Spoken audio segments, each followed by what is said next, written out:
va entamer la deuxième partie où on va accueillir 4 intervenantes, que des femmes. Ce matin, nous n'avons que des femmes qui interviennent. Et c'est assez représentatif finalement du monde de la santé en général, et qui donc vont nous présenter comment elles participent de façon concrète et active à cette, on va dire, révolution et évolution de la démocratie en santé. Mesdames et messieurs les spectateurs et spectatrices, nous sommes actuellement 54, 54 à être ensemble. Donc, juste pour nos 4 nouvelles intervenantes, vous dire un petit peu là où on en est. Donc, on a eu l'intervention de Sandrine Perrault et de Catherine Toraturgis qui sont intervenues sur le thème de la démocratie en santé, dans sa mise en place, dans son origine, etc. Et dans la contribution des mouvements des malades. On a eu un beau premier débat, on va dire, pour une première partie, où des personnes ont posé des questions sur les statuts, la formation Voilà, des pas patients, possible. et on a parlé aussi des différents modèles, dont le modèle de Montréal, et sur les comparaisons entre les différents modèles, ce qui se passe en termes de questions concrètes. Donc, je vais te présenter vos 4 personnes.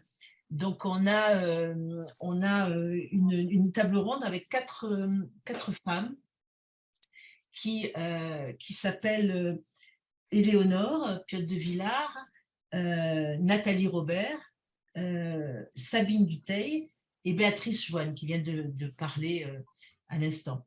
Donc, ces 4 personnes interviennent à des titres différents dans les terrains dans la société civile et dans le terrain des institutions de soins ou de formation. Donc, Éléonore se présentera, mais Éléonore a une action aussi en tant qu'intervenante dans l'ETP, mais pas exclusivement. On lui a demandé d'intervenir à ce niveau-là, mais bien évidemment, elle va élargir, et c'est tout à fait normal, puisqu'elle intervient aussi dans les institutions de soins, dans les ministères, dans différentes instances, à différents titres. Nous avons aussi sollicité Béatrice Joanne, qui fait partie et qui a de l'association Jeune Espoir, et qui va nous présenter son intervention en tant qu'association, à la fois dans la FIMARAD, donc dans cette filière de soins des maladies dermatologiques rares, mais aussi dans les espaces de soins et plus largement. Qu'est-ce qu'elle fait et qu'est-ce que son association porte et qu'est-ce qu'elle propose.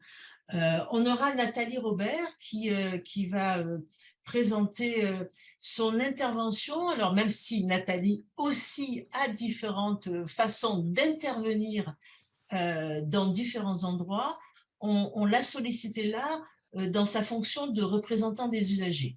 Donc, des usagères. J'essaie de féminiser au maximum tout ce qui est féminisable, donc des usagers et des usagères. Donc, Nathalie interviendra à ce propos. Et on a Sabine, à qui j'ai dit qu'elle avait changé sa coiffure, que ça y allait bien. Sabine qui, elle, va intervenir au titre, entre autres, de patient partenaire dans une structure qui s'appelle l'ISA, la clinique Tivoli à Bordeaux, et donc qui vous présentera les activités qu'elle mène, et à partir de ce statut qui est le sien. Donc, autour de ces 4, on va dire, de ces 4 figures possibles d'intervention de patients et de patientes, vous pourrez, à l'issue des 4 interventions, faire comme vous l'avez déjà fait lors de la première partie, poser vos questions par le biais de cette petite fonction qui s'appelle Q&R, qui vous permet de rédiger vos questions qu'on reprend et qu'on pose donc à nos 4 intervenantes. Donc, il nous reste 4 minutes avant de démarrer cette table ronde. Est-ce que vous avez, nos 4 intervenantes, des questions à nous poser techniques avant qu'on la démarre? Est-ce que, Éléonore, c'est toi qui vas commencer? Est-ce que tu as besoin de quelque chose de particulier? Alors, si je fais un petit peu moins de 15 minutes, si je m'arrête à 12-13, c'est pas un problème. Pas du tout, parce que justement, comme Sabine va peut-être un peu grignoter, on va jouer sur les... Ne t'inquiète pas, Éléonore. L'important, Éléonore, c'est que vous puissiez rester parmi nous toutes les 4 au moment où les questions vont arriver. Hein, les questions des spectateurs et des spectatrices. Donc là, il est 28, je crois qu'allez, hop, je ne veux pas quand même tenir la scène pendant les 2 minutes. Éléonore, you can go.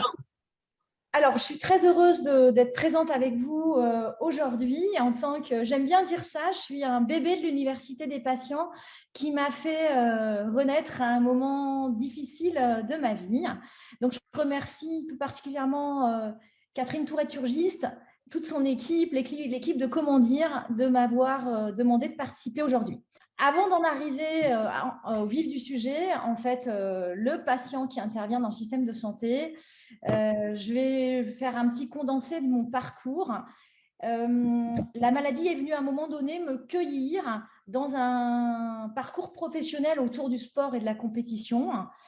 Et cette maladie, c'est à 2 reprises en fait le cancer, comme beaucoup d'entre nous en tant que patientes. Et ces 2 cancers m'ont fait côtoyer en fait une maladie rare, parce qu'on parle de maladie rare aujourd'hui, qui est un lymphodème post-chirurgie de cancer.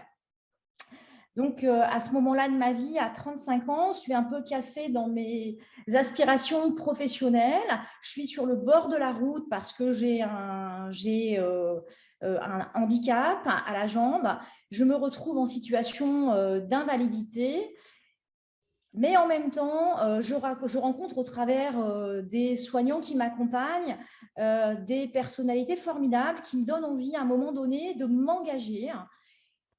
La solitude de certains patients que je rencontre, la prise en charge qui n'est pas forcément optimale à un moment donné dans la prise en charge de ma pathologie rare, le lymphodème, me donne aussi envie de peut-être faire quelque chose dans le domaine de la santé et dans l'accompagnement des autres patients.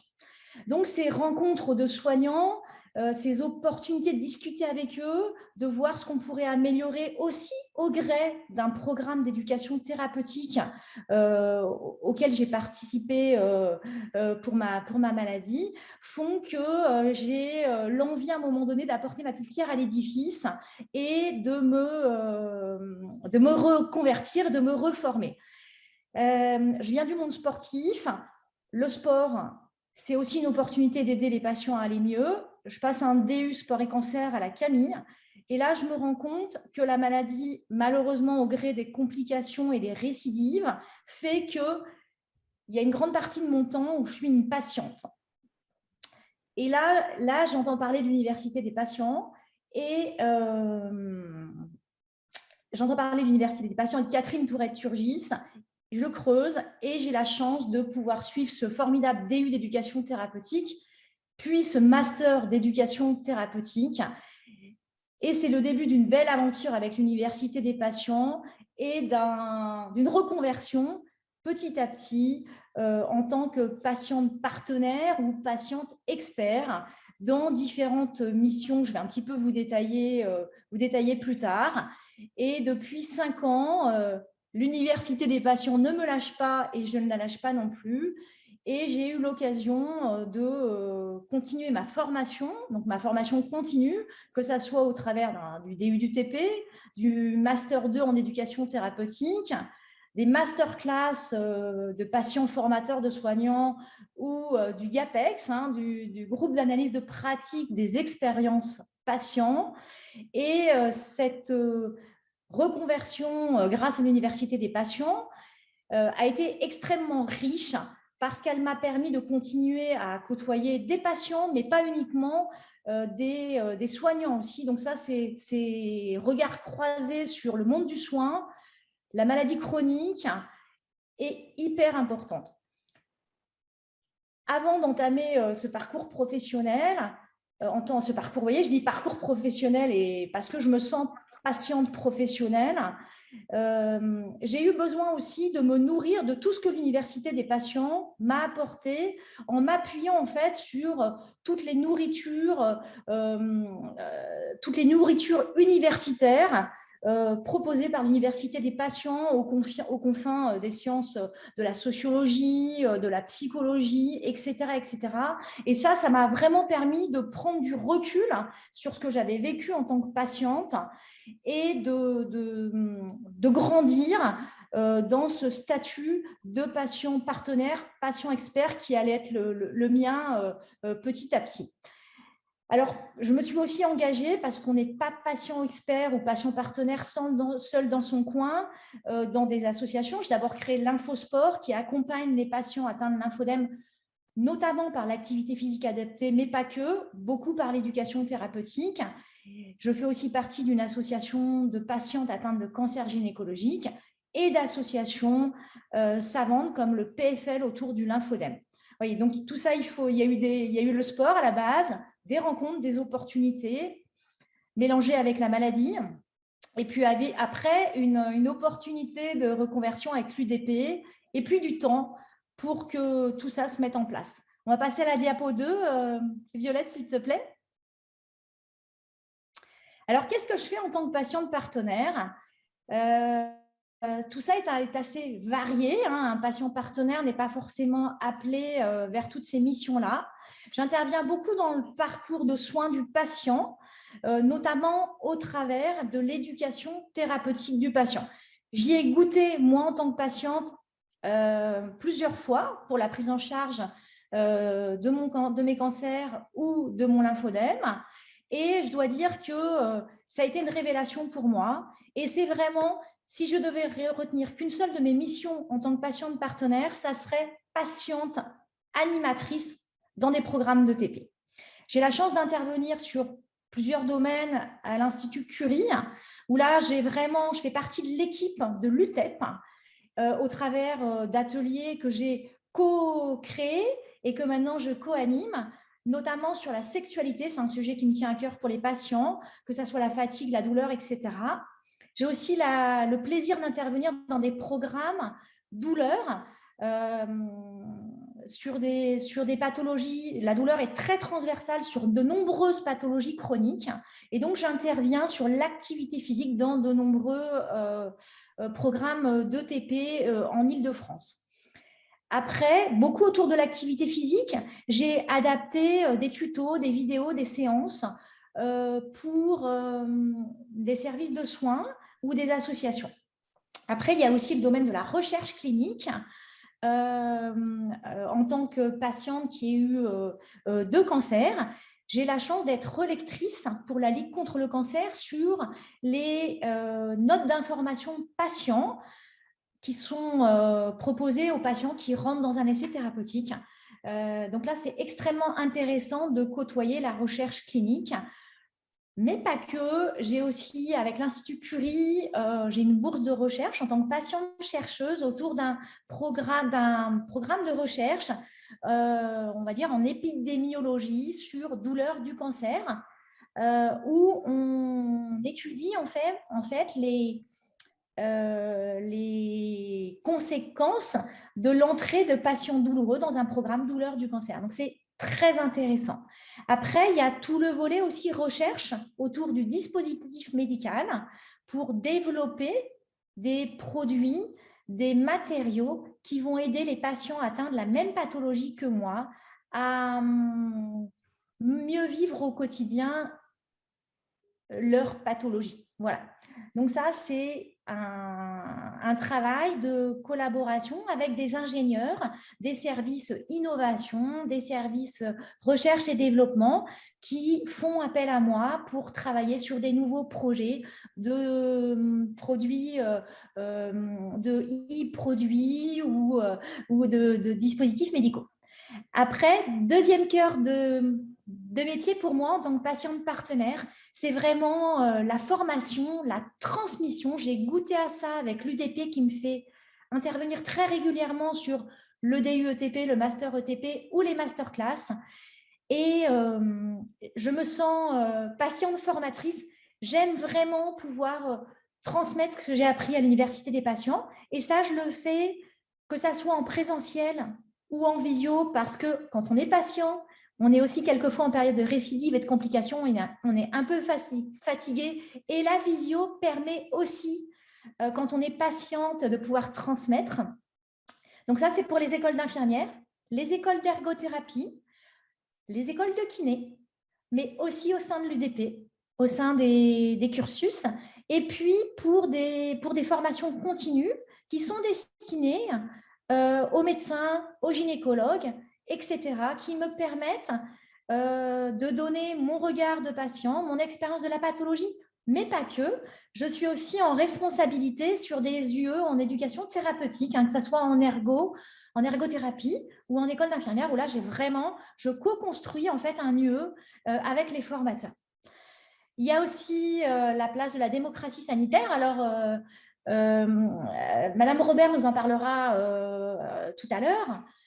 Mais pour les associations dans lesquelles je fais partie, eh bien, je fais partie d'instances. Je prends la parole aussi au travers de congrès pour défendre les droits des patients sur les sujets que vous voyez sur le diaporama. Et puis après, il y a tout ce qui est communication. Permettre de donner notre langage de patient, notre vision des patients sur des supports numériques. J'ai l'opportunité de développer des contenus numériques pour des chatbots, pour des applications à destination des patients, où on va pouvoir créer en fait des contenus vraiment adaptés à ce que vivent les patients. Donc, vous voyez, ce rôle de patient partenaire, il est extrêmement varié au travers des opportunités que j'ai eues. On va passer à la suivante. Alors, le statut d'intervention en tant que patient partenaire, il est hyper varié. Je n'ai retenu que 3 cas qui me correspondent.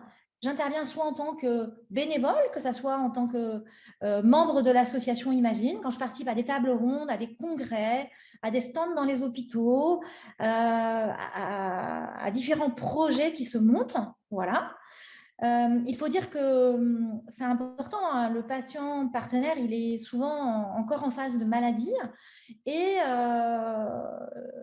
moi, je suis en invalidité, hein, donc forcément, il faut que ce statut d'invalidité qui sécurise ma vie financière, il faut aussi que ce statut d'invalidité soit compatible. Il soit compatible avec mes missions. Donc, je suis vacataire salarié quand je suis dans les instituts de formation, je suis bénévole ou alors présidente d'association pour d'autres projets. La casquette de mes différentes casquettes de patients partenaires, vous l'aurez bien compris, c'est pour beaucoup patiente partenaire en ETP, patiente formatrice, alors ça, c'est vraiment mon chouchou de ce que je fais, voilà, patiente chercheuse ou un petit peu patiente représentante des usagers. On va passer à la suivante. Alors, le mot de la fin, ça sera vigilance, parce que nous sommes quand même fragiles quand on intervient comme patiente partenaire. Il faut savoir s'adapter, il faut aussi savoir dire les choses, mettre des limites, parce qu'on traverse la maladie chronique, des complications, la douleur, la fatigue, un manque de temps, parce qu'on a aussi une vie à côté, hein, donc il ne faut pas hésiter à bien délimiter ce qu'on veut faire ou ce qu'on ne veut pas faire. Et puis, notre situation économique, hein, puisqu'il y a eu souvent une rupture avec la vie professionnelle d'avant, peut être compliquée. Et la dernière diapo, et je laisse la parole après à la suivante. Donc, merci à l'équipe de l'UDP parce que c'est vraiment une grande chance dans ma vie de vous avoir rencontré et vous le voyez aujourd'hui, je souris. Voilà, merci à tous.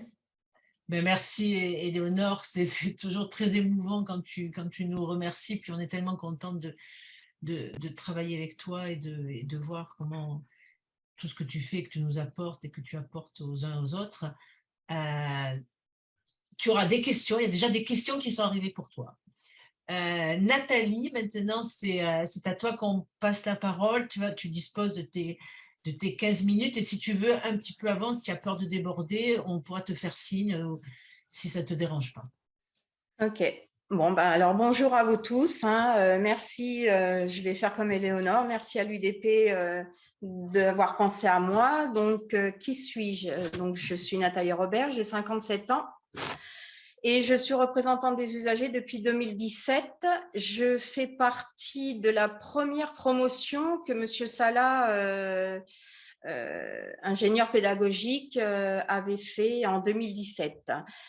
J'ai voulu passer ce diplôme en tant que représentante des usagers parce que je souhaitais être au cœur du système de santé afin de pouvoir représenter les usagers et surtout porter la parole de ceux-ci dans les commissions et les plus hautes instances dans lesquelles je suis actuellement. Donc, je suis atteinte de spondylarthrite ankylosante, donc je ne travaille plus depuis 7 ans. Donc, je voulais me consacrer en bénévolat justement pour aider les usagers. Donc, à quoi sert l'usager, le rôle, la qualité, enfin, comme vous voulez, le rôle. Donc, mon rôle dans les instances, c'est donc je représente les usagers donc, qui ont formulé une plainte ou une réclamation. L'usager, le représentant des usagers analyse donc les plaintes, les réclamations dans un établissement bien précis. Pour mon cas, je fais partie donc d'un gros GHT sur le 93. Ensuite, de 2 cliniques MCO et 2 cliniques privées, donc SSR. Donc, on est souvent convié donc, à des réunions. On suit des indicateurs bien spécifiques. On demande des dossiers médicaux donc, et on renforce l'information en direction du patient et de son entourage. À quoi sert donc la commission des usagers? Donc, lors d'une commission des usagers, il y en a une tous les 2 mois dans le GHT où je suis. On nous transmet donc des réclamations. Donc, les réclamations, comme vous savez, c'est donc l'usager qui porte une réclamation. Admettons, dans le GHT où je suis, il y a beaucoup de réclamations au niveau des urgences. Donc, toutes les réclamations remontent au responsable qualité et ensuite, le responsable qualité nous fait donc la remontée. Et nous, en tant que représentants des usagers, nous sommes 4 dans ce GHT. On analyse donc les réclamations et les plaintes. Donc, les réclamations, quand c'est des vols, disons que ça, on les met de côté. Nous, le but, c'est qu'on gère énormément les plaintes. Parce que souvent, d'une plainte, on arrive à une médiation et ensuite, de la médiation, ça arrive souvent après en expertise médicale. Donc, on analyse bien les plaintes et les réclamations et à la fin de toutes ces procédures, on demande, en fonction des actions qu'on a demandé à mener, en fonction des services, on demande à récupérer ces documents pour avoir les actions correctives qui ont été apportées. On va prendre un exemple. Tout bête, hein, on va prendre un vol d'objets parce que bon, je ne peux pas divulguer d'autres choses. On va prendre un vol à une personne qui est aux urgences, on lui enlève ses vêtements, on les met dans un sac sous le chariot et puis quand la personne arrive dans son lit, elle se rend compte qu'il lui manque certaines choses dans son sac. Donc, cette personne ou la famille fait appel à nous et donc nous, on essaye de voir ce qui manque et comment ça a pu se perdre. Et donc, on essaye d'apporter l'information, enfin une action, on porte une action et on essaye d'apporter une réponse à la famille. Bien sûr, ça c'est le cas vraiment banal. Il y a des cas qui sont vraiment plus plus important, hein, je vais vous dire, enfin, je peux en parler, mais sans donner de nom. On va prendre le cas d'une personne qui est oubliée aux urgences pendant 32 heures. Là, bien sûr, et la personne y décède, chose que vous devez souvent entendre aux informations. Ben, dans le GHT où je suis, c'est arrivé. Donc là, bien sûr, on fait appel à nous et c'est des dossiers qui arrivent tout de suite en médiation. Et donc en médiation, vous avez souvent donc le coordinateur, médecin coordinateur qui est là, et vous avez les responsables ou des urgences, si ça s'est passé aux urgences. En règle générale, ça se passe aux urgences.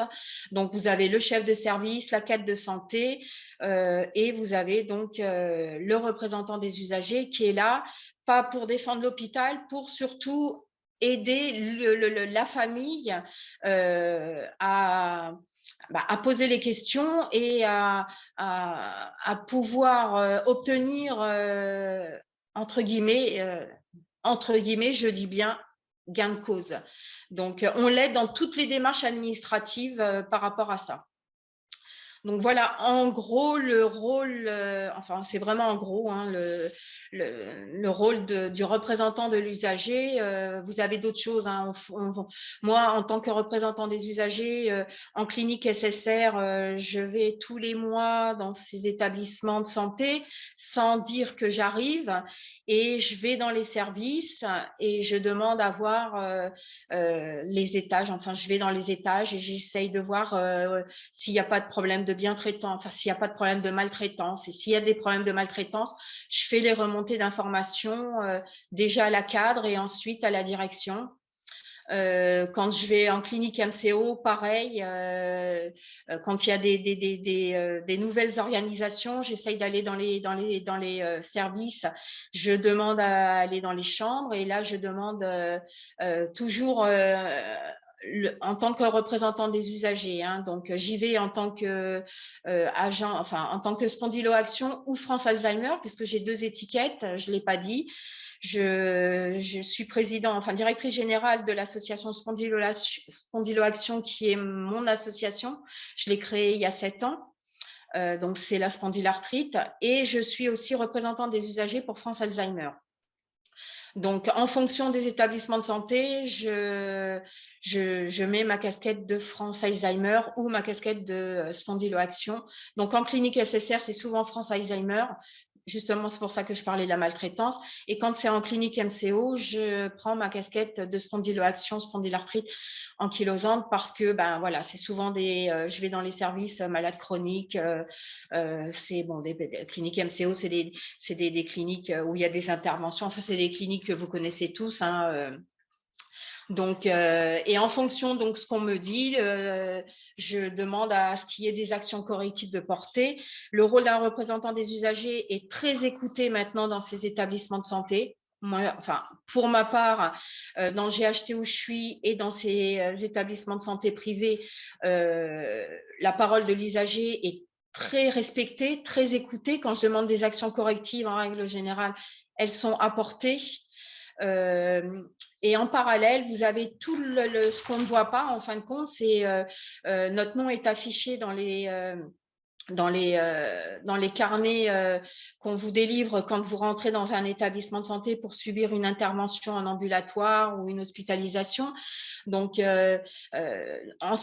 comme notre nom est indiqué, vous avez donc les numéros de téléphone et les mails. Et donc, souvent, à la suite, les gens nous contactent pour nous dire, alors vous avez des gens qui nous disent ça s'est très bien passé, comme vous en avez d'autres qui portent des réclamations. Donc, c'est à nous ensuite de faire le nécessaire pour, je vous dis, les aider au mieux dans leurs réclamations. Alors, c'est plus facile dans un GHT parce qu'il y a toute une équipe derrière au niveau responsable qualité. Vous avez un responsable qualité, vous avez une directrice qualité juridique. Donc, c'est beaucoup plus facile dans un GHT d'obtenir enfin pour ma part, d'obtenir des réponses qu'en établissement privé, parce qu'en établissement, vous avez un responsable qualité et puis les chefs de service entre eux dans les cliniques MCO ou SSR, n'aiment pas trop, comme c'est des établissements privés, n'aiment pas trop, en fin de compte, vous donner des informations. Donc, après, tout dépend des établissements de santé. Moi, j'ai de la chance, c'est que j'obtiens les informations, mais je sais que j'ai des collègues, enfin, j'ai des personnes avec qui je travaille qui n'obtiennent pas ce qu'ils veulent. Donc, il faut toujours relancer. C'est pas évident. Mais le but, c'est l'usager. Donc, moi, je suis énormément sollicitée en tant que représentant des usagers parce que dans le 93, il y a énormément à faire. Vu tous les problèmes qu'il y a eu avec le Covid, pendant le Covid, j'ai été énormément sollicitée par rapport aux interdictions des familles qui n'avaient pas le droit de voir les gens atteints du Covid et qui en sont décédés. Donc, j'ai eu énormément de réclamations par rapport à ça. Donc, ça n'a pas été une période très facile. À la suite de ça, il y a eu toutes les déprogrammations. Là, ça n'a pas été évident non plus. Parce que toutes les personnes qui avaient des dates d'intervention chirurgicale ont été déprogrammées parce que il y a eu le Covid qui est reparti en flèche. Donc, il a fallu travailler main dans la main avec les établissements de santé pour que ces personnes-là puissent obtenir leur intervention. Donc, ça a pris énormément de temps. Et alors moi, par contre, je voudrais dire une chose. Je suis arrivée en cours de la première période et il y a eu une question dont j'ai entendu s'il fallait que le représentant des usagers, enfin je crois que c'est ça, si le représentant des usagers devait avoir une formation diplômante ou pas. Et moi, je voudrais dire qu'il faut que le représentant des usagers ait une formation diplômante de 120 heures parce que autour de moi, il y a des représentants des usagers qui arrivent avec la formation diplômante alors qu'on donne en 24 heures ou 48 heures. Et ces gens-là ne connaissent pas réellement le rôle du représentant des usagers. La formation diplômante de 120 heures que l'UDP fait et fait encore, c'est vraiment celle qu'il faut.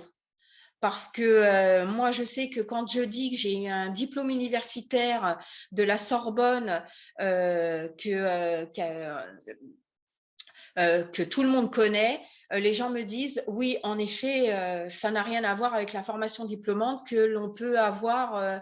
Alors, je dénigre personne, hein, mais bon, France Asso Santé fait sa formation en 48 heures. Moi, il faudra m'expliquer comment on fait pour en 48 heures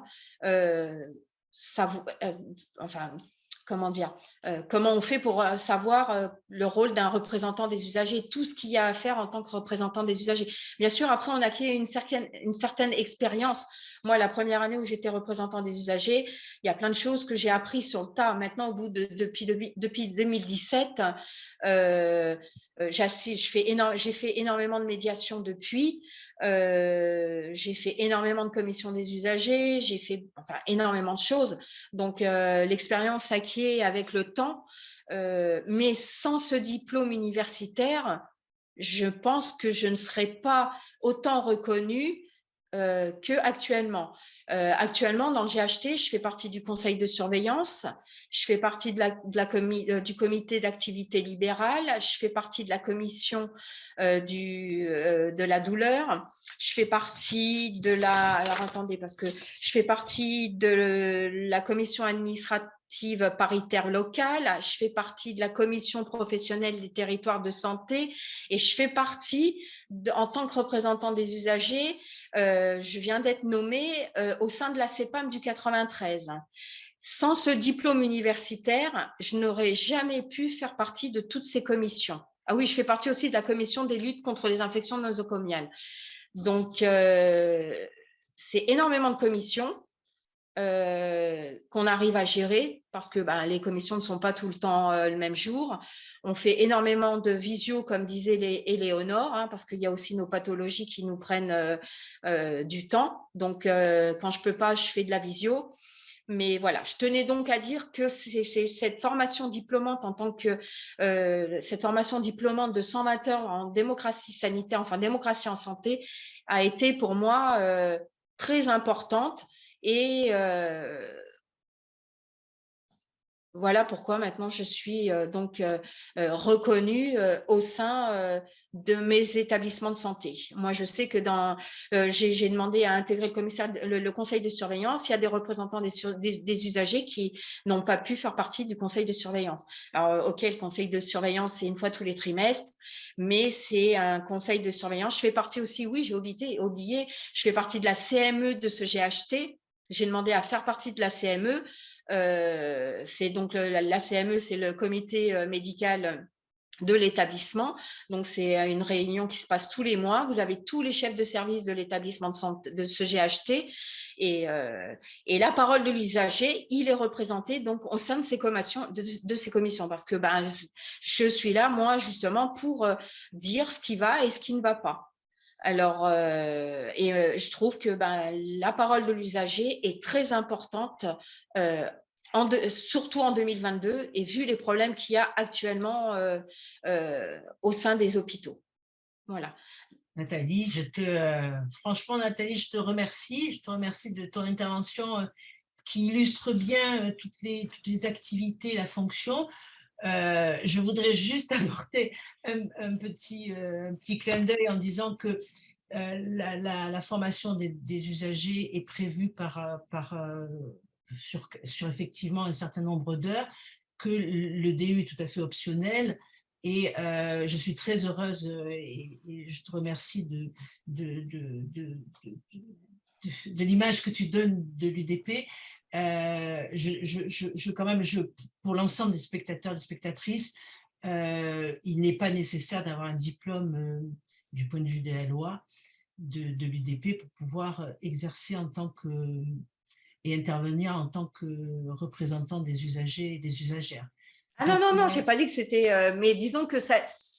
Voilà, c'est important que tu l'aies dit, voilà. parce que c'est important pour toi et je te remercie d'être à ce point transparente dans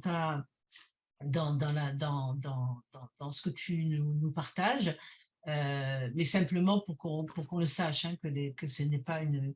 Non, ce n'est pas une obligation. Tout à fait, tu as raison, Marilyn. Tout à fait. Et sinon, alors, donc, il y aura aussi des questions justement qui vont arriver vers toi. Sabine, c'est à ton tour, je crois que tu vas utiliser, merci donc, Éléonore et Nathalie. Maintenant, c'est au tour de nos deux autres compagnes alors Sabine va commencer. Bonjour à tous et toutes, je suis Sabine Dutheil. Je remercie infiniment Marilyn et Catherine pour cette invitation et je m'associe aux remerciements pour l'Université des patients. Merci parce que je pense vraiment que le partenariat en santé est un levier incroyable pour la démocratie en santé. Et je suis contente de partager avec vous un petit bout de l'une de mes trajectoires et de participer un peu à cette démocratie en santé depuis Bordeaux, un tout petit peu. Je vais rapidement me présenter. Si j'arrive, voilà. Donc, je suis orthophoniste de formation, j'enseigne aussi à l'école d'orthophonie de Bordeaux. En 2015, ma vie se complique grandement avec l'annonce d'un cancer, ce que l'on appelle une expérience significative de la vie avec la maladie et les traitements, et aussi des interactions avec les professionnels de santé. À ce moment-là, je vais aussi, après ce parcours, profiter de plusieurs lieux de formation, à commencer par l'Université des patients à Sorbonne Université. À l'époque, c'était Pierre et Marie Curie, bien en lien avec le cancer. Vous connaissez toute cette université incroyable qui fait le pari qu'à l'occasion d'une maladie, on peut apprendre des choses sur soi, mais aussi sur la vie et sur les autres, et que l'on peut mettre ses savoirs au service des autres. Puis je vais aller aussi à Clermont-Ferrand, à Montréal, et faire les 40 heures de TP. je continue à me former très régulièrement pour tenter d'attraper ce qui se joue entre un patient et un professionnel de santé, mais aussi entre un patient et un ex-patient. Je me nourris aussi de toutes les rencontres que je fais à Lisa, parce que je suis convaincue, je n'ai pas beaucoup de conviction, mais je suis sûre que les savoirs expérientiels sont évolutifs. Et aujourd'hui, en m'invitant, vous me donnez aussi l'occasion de réfléchir à ces savoirs et je vous remercie pour ça. Alors aujourd'hui, je dis un peu les choses différemment d'il y a quelques années, voire quelques mois. Aujourd'hui, je me définis professionnellement comme partenaire en santé avec une expérience patient. Je m'explique. Pendant longtemps, j'ai dit patiente partenaire, c'est aussi écrit, hein, parce que ça, c'est le titre sur mon contrat de travail à la clinique Tivoli-Ducos. Mais je me suis connectée tout à l'heure, hein, très en retard, hein, j'avais une autre réunion juste avant, et il a été d'entrée question, d'emblée, en tout cas quand je suis arrivée, de la professionnalisation et de la formation des patients. Je suis d'accord, patient, ce n'est pas un métier, c'est bien plus que ça. En revanche, partenaire en santé avec une expérience patient, ça me paraît tout à fait être un métier et on pourra y revenir tout à l'heure. Patient, ça met vraiment le focus sur une toute petite partie de notre vie. Mais je crois que l'on ne peut pas être résumé par ça. Et je crois que partenaire en santé, c'est plus en accord avec les compétences que je crois avoir développées, certes, à l'occasion d'une maladie. Alors, faut toujours rendre à César ce qui est à César. Et cette formulation, elle m'a été soufflée par quelqu'un qui œuvre en ETP, qui est aussi issu de l'UDP, qui s'appelle Franck Manzoni, et je suis très, très contente qu'il ait remis les mots dans le bon ordre. Alors, très rapidement, hop, je continue. Voilà, il y a encore plein de choses. Je vais vous raconter comment je suis arrivée dans une clinique. Il se trouve que c'est la clinique dans laquelle j'ai été suivie il y a quelques années pour un cancer du sein. Et à ce moment-là, les professionnels de santé avaient fait une enquête auprès des patientes qui avaient été suivies et eux-mêmes faisaient un constat. D'abord, les professionnels, ils faisaient le constat qu'ils menaient des actions pour améliorer le parcours de soins, chacun de leur côté, et ça manquait de coordination. Et puis, quand on interroge, quand on va consulter les patientes, c'est souvent des femmes, hein, dans le cadre du cancer du sein, elles nous disent que le parcours est particulièrement bien fléché grâce au plan cancer. Hein. Il y en a eu 3 avant la stratégie décennale, mais qu'entre 2 rendez-vous médicaux, il y a vraiment un temps de fragilité, de vulnérabilité avec des questionnements et l'impossibilité d'avoir un interlocuteur. Et ces patientes nous disent qu'elles ont besoin de 3 choses. Se repérer dans la multitude des professionnels intervenants, vouloir comprendre leur pathologie et les traitements et être orientées vers des soins de support ou des ateliers en fonction de leurs besoins. Et donc, c'est à cet entre-deux que l'on va tenter de répondre avec l'Institut du sein d'Aquitaine. L'Institut du sein d'Aquitaine, ce sont des outils, un numéro de téléphone unique, un lieu d'accueil dédié dans l'établissement de soins, un site internet, mais aussi une plateforme web sécurisée et collaborative. Il y a une coordinatrice de parcours et pas une patiente partenaire, mais 2 patientes partenaires, parce qu'il s'agit bien d'un dispositif qui ne repose pas sur une personne, en l'occurrence moi qui suis arrivée il y a 5 ans, mais sur une organisation. C'est-à-dire que si demain je décide de changer de métier, cet accompagnement singulier se poursuivra. C'est à la faveur d'une très belle rencontre, c'est pas ça que je veux vous dire de suite, mais ça sera juste après. C'est à la faveur d'une très belle rencontre entre une oncologue et moi, c'est-à-dire mon oncologue, et j'ose dire mon, comme parfois les patients, les professionnels de santé disent mon patient. Il y a quelque chose du côté de l'appartenance. On s'est mis autour de la table et on a décidé ensemble de réfléchir à comment améliorer le parcours de soins, comment personnaliser cette prise en soin. Madame Dupont n'est pas la même que Madame Durand. Elle n'a pas le même type de cancer, elle n'a pas les mêmes attentes, elle n'a pas le même projet de vie. Et troisièmement, respecter, voire favoriser la qualité de vie de chaque patient accompagné. Donc, vous voyez, Lisa, c'est un réseau.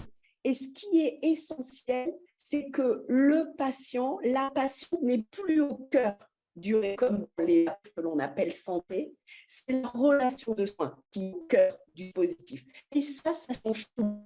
Et chacun a des interactions avec les autres. Et pourquoi ça change tout? Pourquoi c'est important que ce soit la relation de soins qui soit au centre du dispositif? C'est parce que l'équipe dont je fais partie, à part entière, reconnaît la complémentarité et l'interdépendance des savoirs, scientifiques et cliniques pour les professionnels de santé, expérientiels et probablement existentiels pour les patients. Ces savoirs, ils ne sont pas interchangeables, ils ne sont pas comparables, ils sont peut-être complémentaires. Et c'est ça qui compte. Et je crois qu'il ne s'agit pas à tout prix de gommer l'asymétrie de cette relation. Je pense qu'elle sera toujours de fait, mais ce serait dommage de ne pas la questionner, cette asymétrie. Et puis, c'est probablement l'étude de Coulter qui montre que le patient est le premier producteur de soins à son égard, hein, c'est-à-dire qu'à l'occasion d'une maladie chronique, le patient voit en moyenne son professionnel de santé qu'à 10 heures par an, alors que le patient et son entourage consacrent autour de 6200 heures à sa pathologie. C'est juste énorme. Et puis, il est parti d'une grande équipe de soins. Béatrice, est-ce que ça vous dérange de prendre la parole là, de faire votre intervention et en attendant qu'il y ait une amélioration du réseau, je l'espère, de la part de Sabine? Non, non, pas du tout. Enfin, j'espère que Sabine pourra réintervenir. Je trouve dommage qu'il y ait une interruption dans son intervention parce que, évidemment, ça va nuire à la cohérence de son discours.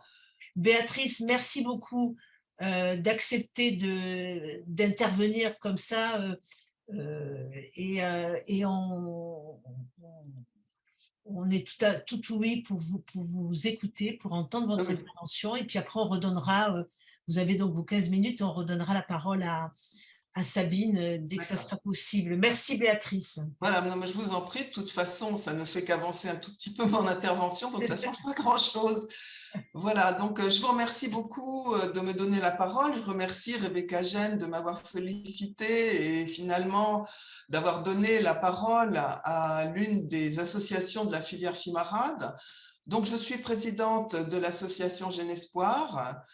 Jeune Espoir, c'est l'association des personnes atteintes d'albinisme, qui est une maladie rare, dont les conséquences sont en partie dermatologiques. Et c'est pour ça que notre association fait partie de la filière FIMARAD depuis la création de celle-ci. Nous faisons partie d'autres filières de santé, puisque l'albinisme est une maladie multifactorielle qui touche également la vue, les personnes sont déficientes visuelles et dans un certain nombre de cas, d'autres organes avec des conséquences qui peuvent être graves, voire mortelles à moyen terme. Notre association a été créée en 1995 et dès le départ, ses objectifs ont été de soutenir la recherche et d'informer sur l'albinisme. C'était donc les deux points fondateurs de notre association.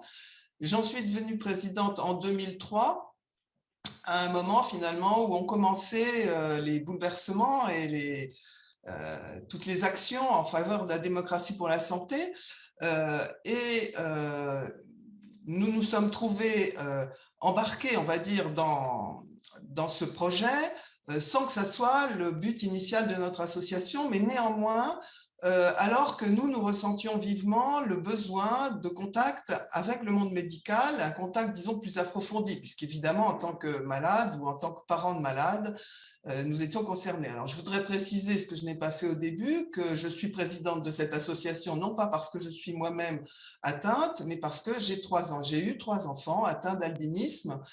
Et donc, c'est en tant que parent que j'interviens aujourd'hui et non pas en tant que patient. Notre association, en souhaitant contacter le monde médical, a eu des actions de participation à des congrès, de tenue de stand, de création de documents sur l'albinisme, puisque ce que nous avions constaté, c'est que dans la mesure où il s'agit d'une maladie rare, la connaissance de cette maladie rare est très faible. Elle n'est réservée qu'à un certain nombre de spécialistes et le monde médical, d'une manière générale, ne connaît pratiquement rien à l'albinisme, sauf les clichés. C'est-à-dire que si je vous parle d'une personne albinos, pour vous, le cliché, c'est l'apparence physique de cette personne. Mais la connaissance intime des conséquences, vous ne l'avez pas forcément. Je ne veux pas vous faire un cours sur l'albinisme. Donc, nous avons beaucoup développé cette partie et quand on nous a proposé de participer à des centres de référence, à des filières de santé, disons toute l'organisation qui a été mise en place à partir du premier plan national maladies rares, eh bien entendu, nous nous sommes sentis complètement concernés et, je dirais, entendus. La filière FIMARAD nous a permis de participer à des groupes de travail, aussi bien sur les problèmes médico-sociaux, par exemple le problème de reconnaissance du handicap lié à ces différentes maladies rares, puisque quelque part, je ne représente pas que l'albinisme, mais ici aujourd'hui, je parle un peu au nom des maladies dermatologiques. Donc, la difficulté de faire reconnaître par les instances chargées de la reconnaissance du handicap, les handicaps liés aux problèmes dermatologiques, nous avons fait partie donc d'un grand nombre de commissions qui ont été créées par la filière FIMARAD.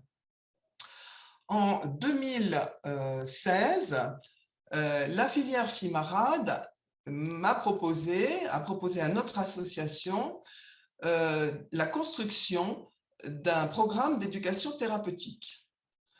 Donc, nous sommes devenus co-constructeurs du programme d'éducation thérapeutique en albinisme et nous avons, je dirais, un peu pris le wagon en marche dans la mesure où, à ce moment-là, nous ignorions tout de l'éducation thérapeutique, de ses objectifs, de son fonctionnement. Donc, nous avons commencé à collaborer avec différents médecins du centre de référence MAGEC et du centre de référence Oftara, donc en dermatologie et ophtalmologie. Et à la suite de ça, ou dans le même temps, on nous a proposé de participer à une formation en éducation thérapeutique, et ce qui me semblait un préalable absolument indispensable. Donc, 3 personnes de l'association ont été formées en éducation thérapeutique, moi-même et 2 autres personnes.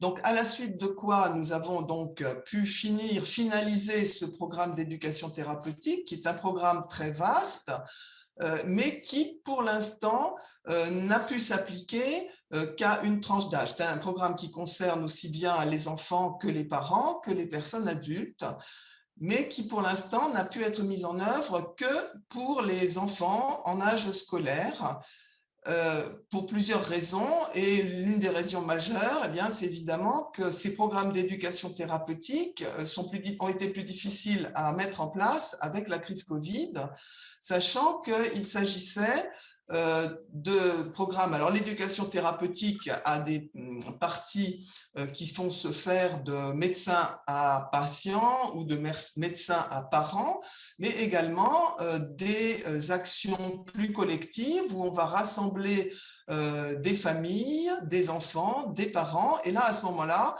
nous avons été sollicités pour participer à ces séances d'éducation thérapeutique aux côtés des médecins qui ont participé à leur mise en œuvre et des personnes spécialisées en éducation thérapeutique de l'hôpital Necker.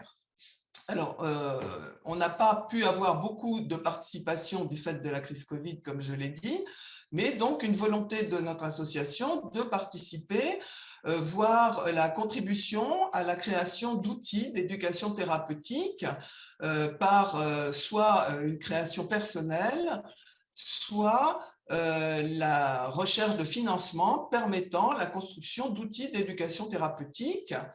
Ce qui a été prévu également, c'est la création de séances d'éducation thérapeutique lors des rassemblements que nous organisons tous les ans pour réunir un maximum de familles, de parents, d'enfants, pour leur apporter de l'information et donc également des séances d'éducation thérapeutique pendant ces réunions. Alors toujours pareil, la crise Covid nous a freinés dans cet élan et c'est seulement cette année que nous avons pu organiser cette séance d'éducation thérapeutique à destination des enfants et le test de ce jeu, puisqu'il s'agit d'un jeu d'éducation thérapeutique, jeu de plateau qui a été créé avec donc un financement trouvé par notre association. Donc, j'ai découvert finalement à travers ce que j'ai pu lire et ce que j'ai entendu que finalement, ayant été formée à l'éducation thérapeutique, eh bien, je me trouvais en situation d'être patient expert. Et je dois vous avouer que cette situation m'a un peu surprise, puisque finalement, nous avons au sein de la filière FIMARAD toute une discussion sur justement le statut de patient expert et les formations qui ont été proposées. Alors pourquoi ? Parce que peut-être que le mot patient expert et le fait de diplômer des gens pour ce titre est une ambiguïté qui a déjà commencé à être soulevée lors de cette discussion, puisque finalement nous considérons que notre expérience fait de nous des experts de notre maladie. Alors évidemment, ça ne veut pas dire pour autant que, comme vient de l'exposer Sabine, nous avons toutes les compétences pour intervenir dans le système de santé, car je dois avouer qu'une formation de 120 heures, c'est quelque chose qui m'impressionne beaucoup. Moi, en tant que formée en éducation thérapeutique, j'ai eu une formation de 40 heures sur ce sujet précis. Nous avons eu le sentiment, à travers ces propositions, quelque part, qu'il n'y avait pas de véritable reconnaissance de notre expertise. Alors, je pense qu'il s'agit simplement d'une méconnaissance ou d'une mauvaise interprétation, puisque en tant qu'association, finalement, c'est bien notre expertise qui est sollicitée quand nous participons à des réunions de la filière FIMARAD et il n'y a pas de remise en cause de cette expertise. Néanmoins, se pose pour nous le problème de la reconnaissance officielle, puisque finalement, quand on voit apparaître des diplômes qui sanctionnent une formation que nous n'avons pas, nous pouvons nous poser la question de la durabilité de notre représentation et de la nécessité à long terme, moyen terme, d'avoir une véritable formation pour intervenir dans le système de santé, au-delà peut-être des interventions que nous avons maintenant. Alors, cela pose un problème pour les associations de maladies rares, car si la maladie est rare, c'est que le nombre de malades est faible. Si le nombre de malades est faible, le nombre de bénévoles participant aux associations est dans les mêmes proportions très faible, et le nombre de personnes capables d'intervenir est donc de ce fait très faible.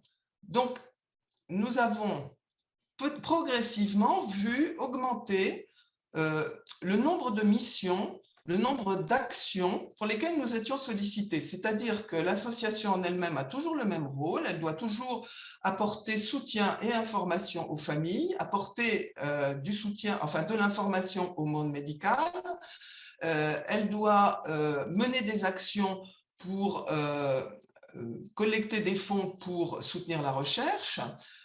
Et en plus, nous avons vu progressivement arriver, à notre grande satisfaction, des propositions d'intervention au niveau des centres de référence, des filières de santé, voire, pourquoi pas, des propositions de participation à d'autres instances. Mais le nombre de personnes susceptibles d'intervenir est toujours le même. Ce qui veut dire que la charge de cette représentation et de cette action est toujours plus grande. Je veux juste insister sur ce dernier point, c'est le dernier point que je veux soulever, c'est que participer à l'ensemble de ces actions, plus celles qui se sont rajoutées, est une charge qui est de plus en plus importante pour les associations de maladies rares. C'est quelque chose qui amène à une situation où on pense qu'un certain nombre de maladies rares ne vont pas pouvoir suivre, parce que nous ne sommes que des bénévoles, et j'ai entendu que certains avaient pu, effectivement, grâce à leur formation, avoir un statut de salarié ou d'autres statuts permettant d'être financés, ce qui n'est pas le cas de la majorité des associations de maladies rares que je connais. Donc, pour nous, on a une problématique très importante, c'est le souhait de participer, mais sans en avoir les moyens humains, moyens en temps, parce que les familles, comme l'a dit tout au départ Éléonore, les gens ont une vie personnelle également. Donc, je pense qu'il faut réfléchir, pour les maladies rares, à une autre forme, peut-être déjà une forme qui nous validerait notre compétence et notre expertise dans le domaine de notre maladie en tant que représentant d'association. Et puis, imaginez une autre forme de participation ou une autre forme de soutien financier aux associations qu'elles n'ont pas et qui leur permettrait de continuer leur action. Merci beaucoup, Béatrice. C'est non seulement on découvre pour beaucoup, j'imagine, votre association et ses activités, ses engagements.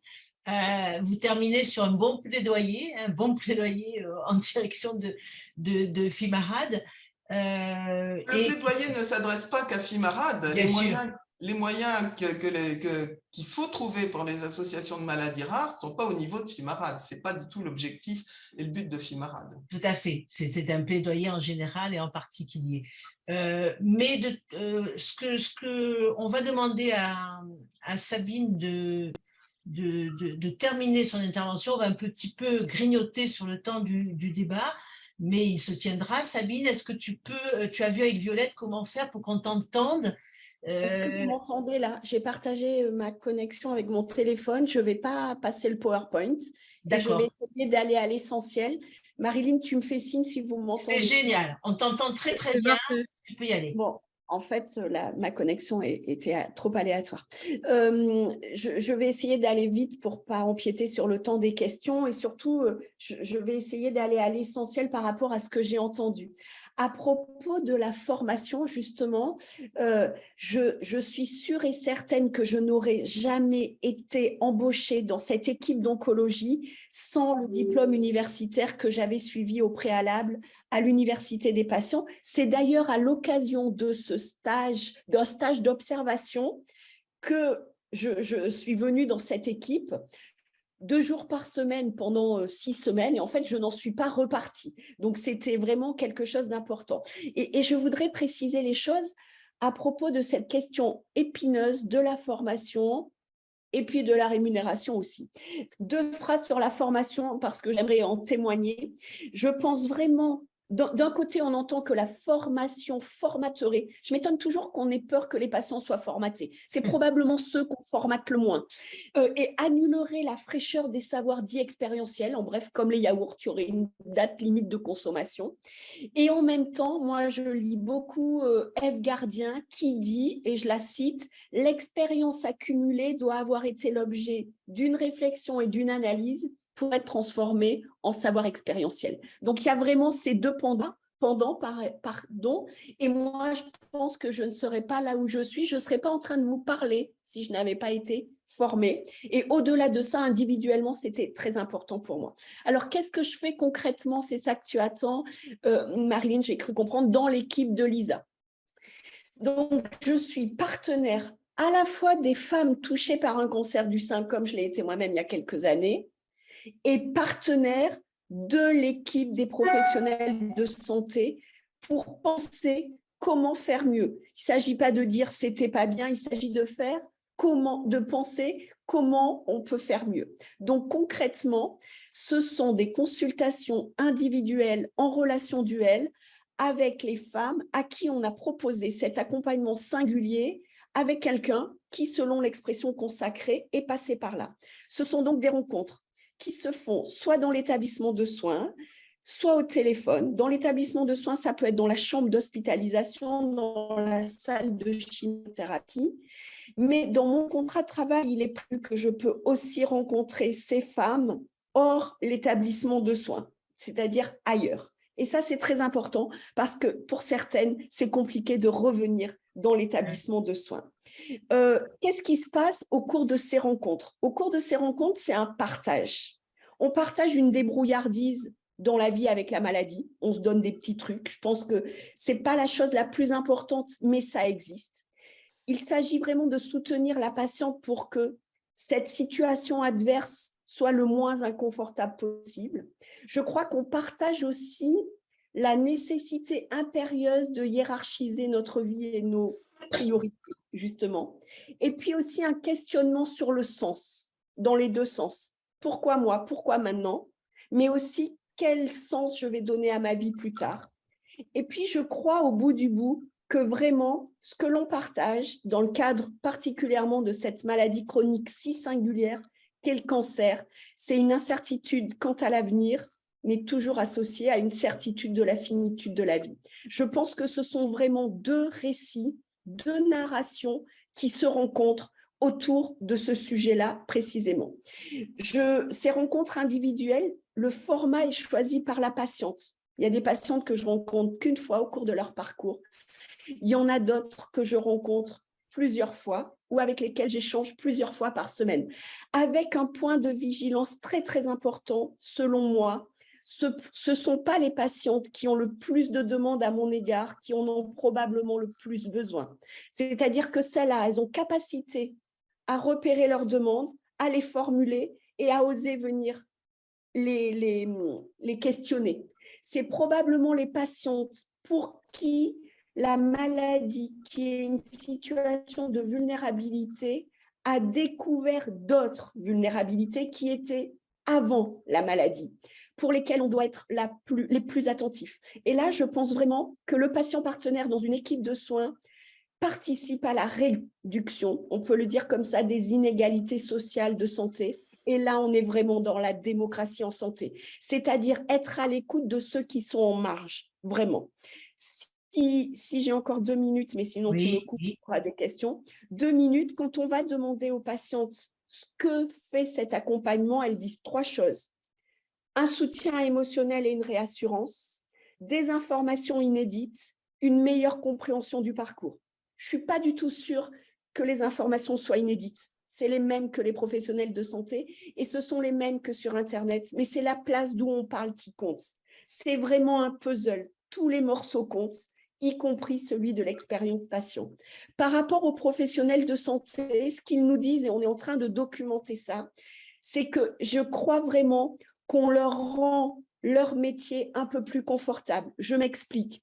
Quand une patiente a une demande auquel le professionnel de santé, le chirurgien, ne peut pas répondre, quand il sait qu'à ce moment-là, ce jour-là, l'une des 2 patientes partenaires peut recevoir la patiente, j'ai idée qu'il peut poursuivre ses consultations sans se dire pourquoi je n'ai pas pu répondre à cette patiente-là. Ce n'est pas une réponse en termes de mots, c'est en termes de partage. Et donc, je pense vraiment que ça a un rôle de médiation, c'est-à-dire que le patient partenaire, parfois ça se passe mal entre un professionnel de santé et un patient, ça accroche, ça frotte, et je ne sais pas de la responsabilité de qui. Dans une relation, les 2 sont probablement responsables, mais il y a des frottements. Et le patient partenaire peut être un médiateur pour assouplir cette relation, parce qu'au bout du bout, et je vais m'arrêter là, ce qui compte, c'est que l'expérience patient de chaque citoyen soit améliorée dès lors qu'il est en lien avec le système de santé. Et encore 15 secondes juste pour dire que, mais je crois que j'ai déjà dit, que cette expérimentation a fait l'objet d'un appel à projet de l'ARS Nouvelle-Aquitaine et aujourd'hui, j'ai 9 collègues, on est 10 dans 7 établissements de soins en Nouvelle-Aquitaine à être financés par l'ARS. Merci. Merci beaucoup Sabine qui a gardé, tu as gardé cette énergie malgré la coupure et tu es revenue et du coup tu as pris en compte tout ce qui s'était passé avant. Merci beaucoup de cet ajustement qui est en direct. Donc voilà, mesdames, merci à vous 4. Donc, on passe au temps des questions. Est-ce que Corinne, tu peux nous faire part de... Il y avait déjà une question pour... Absolument. Il y avait une question de Cyril pour Éléonore. Donc, la question, c'était comment avoir connaissance des programmes de TP en cours de construction pour pouvoir proposer la co-intervention ou la co-construction, sachant que, alors je crois comprendre la question de Cyril, que sachant qu'elle a été formée aux 40 heures. Alors, c'est un peu une question de réseau, en fait, de sortir ses antennes au bon moment. Moi, j'avais eu la chance de faire mon stage comme Sabine l'avait fait. J'ai fait mon stage à Curie, le stage de DU et le stage de master. Donc là, j'ai collaboré avec l'équipe de l'UTEP et donc j'ai été tenue un petit peu au courant des projets qu'il allait avoir. Et puis après, n'hésitez pas à envoyer des candidatures en fait, de patients partenaires à des services de soins pour leur dire ce que vous savez faire, ce que vous avez envie de faire, et puis de solliciter un rendez-vous avec eux. Hein. Et puis après, c'est vraiment des opportunités, des rencontres. Voilà. Merci, merci Éléonore. Mais cette question a été posée en fait juste pendant ton intervention. Mais peut-être que Nathalie pourrait répondre aussi, ou Béatrice. Ou Sabine. Oui, nous c'est une sollicitation qui a été faite parce que nous étions impliqués dans une filière de santé. Donc, je dirais que si on n'est pas impliqué dans différentes structures, différents centres de référence, puisque finalement, ce sont les centres de référence qui ont contribué à la mise en place du programme d'éducation thérapeutique pour l'albinisme, eh bien, c'est par un échange avec les médecins de ces centres de référence que peut être mise en place la co-construction d'un programme d'éducation thérapeutique. Ce n'est pas quelque chose qui va sortir comme ça de quelqu'un qui n'a aucun contact avec le système de santé, le système de prise en charge des maladies, enfin dans mon cas, des maladies rares.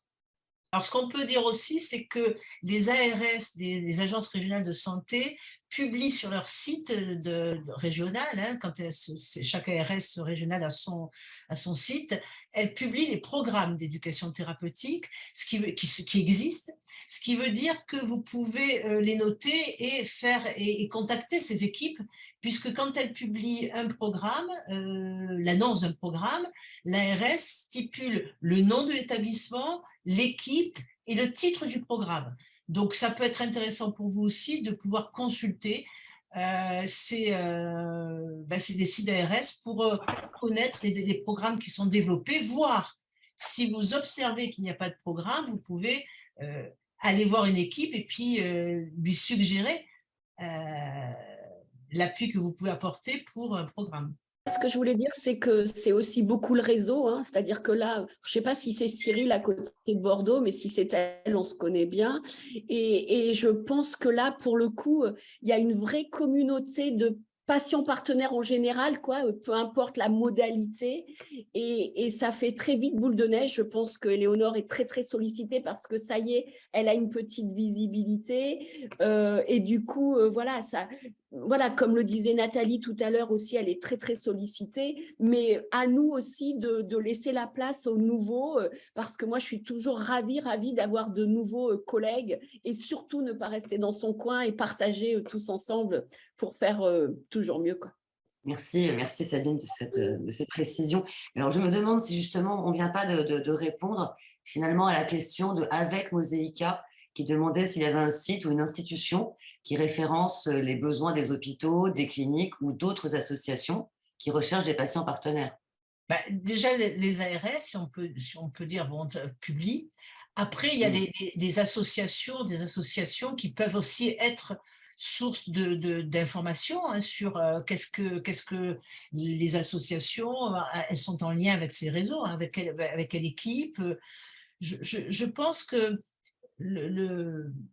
en fait, on peut contacter des associations, les ARS, directement des services hospitaliers, des universités, des centres de formation. Les IFSI sont très, très demandeurs d'intervention de la part de patients. Hein, et pas forcément, je ne veux pas revenir là-dessus, mais pas forcément des patients qui soient systématiquement diplômés ou quoi que ce soit, mais des patients qui ont une expérience de terrain, qui ont une expérience qu'ils ont transformée en expertise ou qui a été reconnue comme expertise, et qu'à partir de là, voilà, disons que il y a plein de voies pour arriver à avoir des informations sur les programmes en cours. Je crois aussi que c'est le tout début d'un changement de paradigme majeur et on est au tout début d'un énorme chantier et il faut aller frapper à des portes, faire des propositions, peut-être dans les équipes que vous connaissez, dès lors que vous attrapez quelqu'un qui est possiblement intéressé. Enfin, je veux dire, ça, c'est de notre responsabilité à chacun. Et puis, un jour, dans quelques années, il y aura des annonces et voilà. Mais là, on est au tout début et il faut aller un petit peu être force de proposition. Moi, c'est ce que j'ai appris il y a 5 ans à l'UDP, il faut être force de proposition. Alors, allons-y pour après, c'est peut-être pas le bon mot, mais se rendre indispensable. Moi, quand je suis arrivée en stage, tout le monde me regardait en se disant, mais c'est qui cette cette femme que l'on ne paye pas? La carte de santé, elle se disait, elle est souvent là, mais je la paye pas. Donc, voilà. Et puis, peu à peu, c'est parce que les patientes sont allées témoigner de ce qui se passait. Et c'est là que c'est intéressant. Et c'est là que c'est encore la démocratie en santé. C'est-à-dire qu'elles sont devenues partenaires de ce dispositif. Et là, c'est vraiment dans le pouvoir d'agir de tout le monde. Et allons-y ensemble, quoi. Alors, il y a les patients, les personnes, comme on le disait, individuelles, et puis après, il y a les associations qui, on l'a bien vu par l'intervention de Catherine ce matin, comment les associations se constituent en force de proposition, en force de revendication, qui amènent qui sont dans la société civile, hein, qui interpellent les ministères, les instances. En fait, on voit que finalement, la société elle bouge et la démocratie en santé elle est en train d'avancer par deux voies qui se rapprochent et qui sont finalement articulées, c'est-à-dire les formations associatives qui ont une certaine puissance à la fois de prise de parole et d'intervention, avec évidemment des moyens qui devraient être déployés, je suis d'accord avec ce que disait Béatrice, et en même temps maintenant ce qu'on appelle des fonctions, des métiers, enfin on va en parler cet après-midi, hein, c'est-à-dire des statuts nouveaux, des personnes qui représentent des statuts nouveaux et qui peuvent intervenir au plus près des parcours de soins d'autres patients. Et ça, si vous voulez, c'est comme si on avait le méta et puis le local, c'est-à-dire le parcours de soins d'une personne. Et ben, il y a plusieurs types d'intervenants et d'intervenantes c'est un peu ce que disait Nathalie, Sabine, excusez-moi. Voilà, c'est une nouvelle offre qui est en train de se développer de manière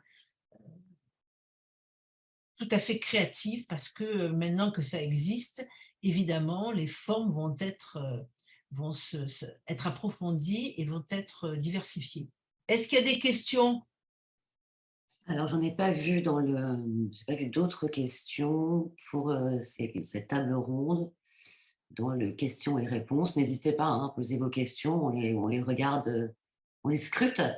Moi, j'en avais une. En fait, je me demandais. Bon, Sabine y a répondu déjà. Mais j'ai envie de poser la question à Léonore et aux autres intervenantes, savoir comment leurs activités, comment en fonction sont reconnues par les équipes, en fait, tout simplement, avec lesquelles vous travaillez. Alors, je vais peut-être répondre. Les équipes avec lesquelles on collabore sont... je vais vous dire, je vais parler un peu de génération. Voilà. Ça dépend un peu de la génération des soignants avec lesquels on collabore. Les nouvelles générations de soignants, quels qu'ils soient, sont très, très, très positifs, très partants pour ces collaborations avec les patients partenaires et tout ce qu'on peut apporter. Je veux dire, on voit bien que le système de soins est complètement à saturation, ils sont débordés, donc ils sont contents d'avoir des forces vives prêts à s'engager. Voilà. Moi, je trouve que ça, c'est les questions qu'il ne faut pas se poser aux professionnels de santé. C'est difficile que de répondre à leur place. Ouais. Mais je pense que là, pour le coup, ils savent très bien répondre et ils ont vite attrapé la plus-value, il me semble, dès lors qu'on nous a donné l'occasion d'expérimenter ça. Je crois que c'est plus de la méconnaissance que de la méfiance. Moi, je suis toujours convaincue qu'ils ne connaissent pas, en fait. Et ce n'est pas vraiment de la méfiance. Et dès lors que on devient actif et vraiment, et après, c'est nos principaux prescripteurs, parce que je trouve aussi qu'il ne faut pas négliger ça. Les professionnels parlent très bien aux professionnels, les patients parlent bien aux patients, mais les professionnels aux professionnels. Et donc, ceux avec qui ça se passe, s'ils sont engagés comme on l'est un peu nous et qui vont aller raconter ce qui se passe, ils embarquent tout le monde avec eux. Je crois qu'il y a peut-être une question qui est celle de la contextualisation. Je pense que vos 4 interventions, jointes à celle précédemment, montrent qu'on est dans un contexte historique où il y a une montée en puissance de la prise de parole reconnue et de la part de la société civile, des patients, des usagers, le terme d'usager a été consacré, et que c'est le fait qu'on est dans un contexte où finalement il y a des réglementations, mais en même temps il y a des pratiques,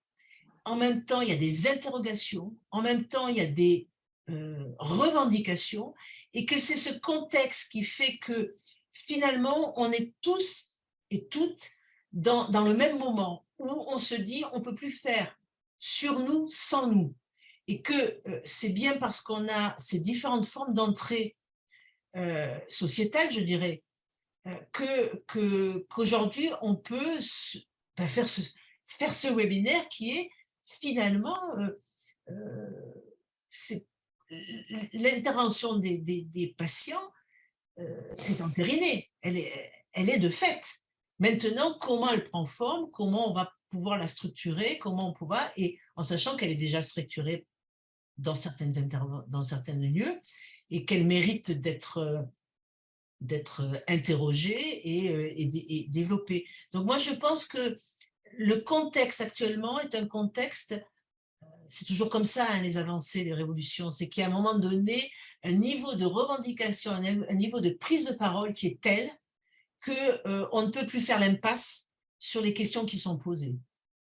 Voilà, c'est un petit peu comme ça que moi je rebondirais. Catherine, on était en train on en est au moment où on débat de l'intervention de nos 4 intervenantes. Je trouve que la démocratie en santé, je trouve que toutes les notions qu'on vient de développer sont un outil formidable, c'est indiscutable, mais que le risque pour les associations des maladies rares que quelque part j'ai l'impression de représenter aujourd'hui, eh bien le risque c'est de ne pas pouvoir y participer faute de moyens, et avant tout de moyens humains. Pourquoi ? Parce que dans le cadre associatif, vous le savez, il n'y a pas actuellement un grand engagement, et les gens qui sont à la tête des associations sont bien souvent là depuis longtemps et ne voient pas arriver la relève. Donc, un manque de moyens humains risque d'amener les associations de maladies rares qui ont besoin de cette représentativité, de cette parole, à ne plus pouvoir la prendre parce qu'ils n'auront pas les moyens humains d'assurer à la fois le fonctionnement de l'association et cette participation active au système de santé, à la représentation et à la démocratie en santé. C'est un problème qu'il faut envisager pour que tout le monde puisse bénéficier de ce système, sachant qu'un certain nombre d'associations de maladies rares actuellement sont dans le questionnement de l'existence même de leur association. Il faut quand même que vous soyez conscients de ça. Donc, il y a une problématique qu'il va falloir traiter et qu'il va falloir résoudre sous peine de nous voir disparaître, ou en tout cas d'avoir une parole qui sera portée par des gens qui n'ont pas véritablement connaissance des problématiques de nos maladies. Oui, très important. Merci de nous alerter sur ces... Donc, il y a Sabine et Catherine. Catherine, tu as demandé la parole ? Oui, tout à fait, un tout petit peu avant. Donc, c'est très important ce que vient de dire Béatrice. Il faut continuer à se battre pour d'abord le financement des associations. Parce que moi, j'interviens aussi beaucoup dans les associations, et rien que cette semaine, 2 ou 3 associations ont porté exactement cette question en disant « mais nous, on est en train de disparaître ». Donc, je crois que c'est tout un travail. On a besoin d'associations de patients renforcées financé, reconnu. C'est fondamental. Donc là, je pense que si Sandrine est là, enfin, c'est quelque chose qu'il faut vraiment aborder et c'est vraiment aussi une urgence. Et puis, par ailleurs, par rapport au débat, il y aurait aussi un autre thème intéressant, c'est que, en fait, si on laisse aussi, et si l'État laisse les choses se faire, c'est parce que les études, les recherches montrent qu'il y a une efficacité et une amélioration de la qualité des soins quand les patients sont présents, qu'ils soient intervenants, ETP, etc. Donc ça, c'est important. On a déjà fait la preuve, ça a commencé d'ailleurs en santé mentale, je ne sais pas si j'en parle cet après-midi, avec d'ailleurs des séries de recherches, des vagues. Hein. Ce qui est intéressant, c'est que la première vague de recherche en santé mentale, c'était de vérifier que les patients n'étaient pas nuisibles. Il faut quand même rappeler ça. On était donc dans les années 90. Après, il a fallu démontrer que c'était efficace. Ça a été fait. Après, il a fallu démontrer les différences entre le soutien par les pairs et les autres soutiens. On a montré que le soutien par les pairs réduisait les taux d'hospitalisation, diminuait l'utilisation des salles d'urgence. Bon, donc tout ça, c'est extrêmement important. Et puis un jour, on s'est intéressé aussi aux patients pairs, intervenants pairs qui intervenaient en disant mais et eux, ça leur fait quoi? Ça, je garde ça pour cet après-midi. Vous voyez, donc il y a bien des choses là qui se passent et donc voilà, c'est une petite synthèse aussi de ce que j'ai entendu ce matin. Je n'en dis pas plus parce qu'on n'a plus trop de temps et Sabine, je ne veux pas t'empêcher de dire. Oui, Sabine, tu as levé la main. Oui, désolée Béatrice, tout à l'heure je suis intervenue alors que vous aviez déjà levé la main. Je ne sais pas s'il faut parler en termes de représentativité. Je ne connais pas beaucoup le domaine des maladies rares, mais un petit peu quand même. Il y en a une dans ma famille. Mais j'ai l'idée que moi, je ne représente personne, même pas les femmes de 50 ans qui ont un peu fait des études, qui sont européennes et qui ont eu un cancer du sein. Je crois que c'est plus une nouvelle sensibilité au monde, aux autres, à la vie, à la mort qui est advenue par cette expérience que je qualifie de malheureuse. Hein. Et je me sens tirée, capable d'œuvrer pour des maladies rares. Enfin, je veux dire, c'est pas tant la pathologie qui compte que ce qui nous réunit, enfin, que ce qui fait que ensemble, cette situation adverse et hostile qui est un pavé dans la mare, dans une vie, fait que les choses ont été modifiées. Alors peut-être que si toutes les associations de maladies rares se mettaient ensemble, ce serait plus facile. Alors, je suis d'accord que pour les ateliers d'ETP où il y a des choses du côté du pratico, je ne saurais pas faire. Mais pour penser la démocratie en santé en n'oubliant personne, je pense que là, on est tous dans le même bateau. Enfin, au tout début, j'avais l'idée que je pouvais accompagner que des femmes qui avaient eu un cancer du sein, hormonosensibles et le même parcours que moi. Non, bien sûr que non. C'est autre chose qui se joue. Et je pense qu'ensemble, on peut tous participer à ça. Merci de cette précision. Est-ce que d'autres personnes veulent intervenir? Oui, je voudrais justement dire ce que vient de dire Sabine. Elle a tout à fait raison parce que, bon, là, je ne parle pas en tant que patient partenaire, hein, je l'ai mis de côté, mais en tant que représentant des usagers, pour en revenir à Béatrice, il m'arrive régulièrement d'avoir des usagers, enfin des malades atteints de maladies rares qui font appel aux représentants des usagers et comment dire, on défend tout le monde en fin de compte. C'est pas parce qu'on fait partie d'une association, moi c'est mon cas, bon, France Alzheimer et Spondyloaction, mais on est là pour aider tous les usagers du système de santé, donc aussi bien ceux dont fait partie l'association et les autres. Donc, je pense qu'on est à un point, en effet, comme disait Sabine, où, en tant que ce soit patient partenaire ou représentant des usagers, en fin de compte, on a une étiquette de représentant des usagers, mais derrière, il n'y a pas marqué « Je suis là, France Alzheimer ». C'est parce que, bon, en tant que représentant des usagers, je tiens à le souligner, on est obligé de faire partie d'une association pour être représentant des usagers. Ou sinon, on ne peut pas. Donc, moi, pour mon cas, j'ai pris mon association et j'ai pris France Alzheimer parce que ma mère est atteinte d'Alzheimer. Mais j'aurais pu très bien prendre, moi, il m'arrive régulièrement d'avoir des personnes atteintes de lupus, d'avoir des maladies rares, et c'est pas pour autant que je leur dis non, non, non, il faut vous adresser à un représentant des usagers sur les maladies rares. On est là pour défendre tout le monde. Il n'y a pas de problème. Donc après, c'est vrai que question bénévolat, vous avez entièrement raison, Béatrice, il y a de moins en moins de gens qui veulent faire du bénévolat. Moi, je le vois au niveau de mon association, elle est toute petite. Hein, moi, c'est à petite échelle. C'est l'Île-de-France. Je fais tout dans mon association. Bon, c'est plus une association familiale, mais je suis directrice générale, je fais le téléphone, je fais tout parce qu'il n'y a aucun bénévole qui veut s'investir. Donc, c'est vrai que ce n'est pas évident de trouver des bénévoles et je le comprends, vous, en tant que maladie rare. Moi, j'ai une spondylarthrite. La spondylarthrite n'est pas considérée comme une maladie rare, mais les grosses associations, voilà, pour moi, ne font pas le rôle qu'ils devraient faire. Mais tout ça pour en revenir, et après je laisse la parole, je voulais juste vous dire qu'il n'y a pas de problème. Moi, quand on me téléphone et qu'on me dit j'ai une maladie rare, il n'y a pas de souci. On est là pour défendre toutes les personnes. On défend le système de santé. On défend tous les usagers du système de santé. Donc, c'est très important. Et je te peux me remercie. permettre, si je peux me permettre, je n'ai pas voulu remettre en cause à aucun moment votre capacité à représenter les personnes de maladie rare. Je ne voudrais pas qu'il y ait d'ambiguïté et que non, je dis pas ça.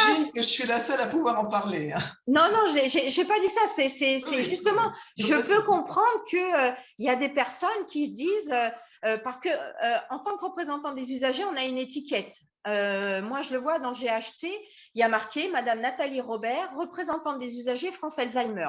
Donc, j'ai des gens qui me téléphonent et qui me disent, mais vous faites partie de France Alzheimer, est-ce que vous pouvez nous défendre?